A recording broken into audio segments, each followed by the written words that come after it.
Hi guys, welcome back to Dimitra's Dishes. So today I'm going to be teaching you how to make my French toast, and it's not like an ordinary French toast because we're going to be making it with Tsoureki. I taught you how to do this in the previous video, and it is the best Tsoureki video out there, and the best Tsoureki recipe out there. So make sure you make some. If you don't have any, go ahead and use brioche, but the flavor of Tsoureki is unlike any other, and that's because of the flavorings that are in there, the traditional Greek flavorings like makhlepi and masticha, and then you have the orange, and it's just delicious.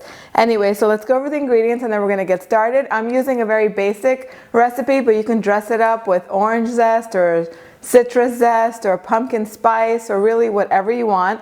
Let's go over the ingredients and then we're going to get started. We need some tsoureki that we're going to slice. And we have some eggs in here. I have 3 whole eggs, some cinnamon, a little bit of sugar, vanilla extract, butter, heavy whipping cream, and whole milk. That's it. So what I like to do is I like to beat the sugar with the eggs first. That's kind of like to break them up and smooth them out. I feel like before you add the liquid in there, they're much easier to break up, so that way you don't have any like stringy pieces of egg in there and your custard is really, really nice and smooth.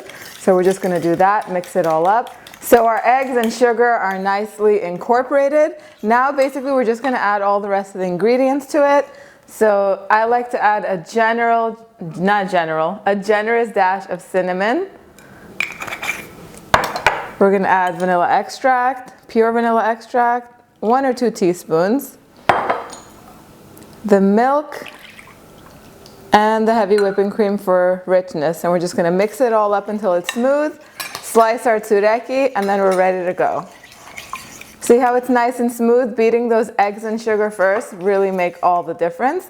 Now I'm going to slice my tsoureki in about 1-inch thick slices. I like to have a thicker French toast. Once we're done doing this, we're just going to soak each slice, warm up our pan, and start cooking. So you want to make sure that they soak in really well. I like a very custardy French toast. If you don't like it to go all throughout the bread, then just do just a few seconds on each side. But I actually even like to go in there with a fork and pierce it, so that way the custard penetrates through the bread and soaks really well. So I like to soak it 30 seconds to a minute on each side, or until I feel that it's really, really nice and absorbed. So I have a cast iron skillet warming over medium-low heat, and I like to use cast iron because it keeps the heat distributed evenly throughout. But if you don't have a pan and you have a griddle, cast iron griddle, that'll work as well. And we're going to put about 2 pats of butter, and just as soon as they're melted, then we can add our bread to it.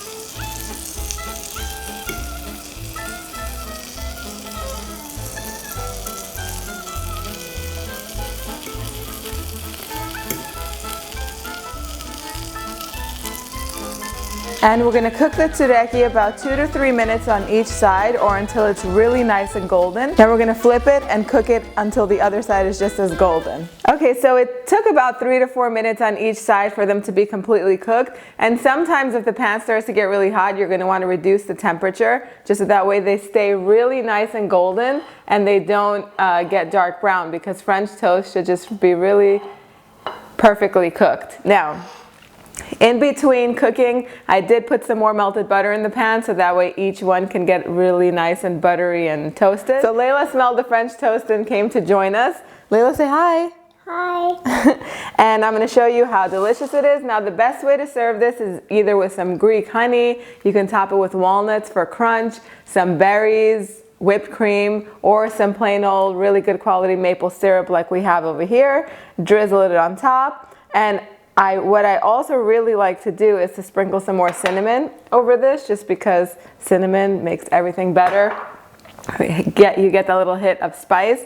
We're going to cut into it, and it should be really nice and custardy on the inside. Almost not as rich as a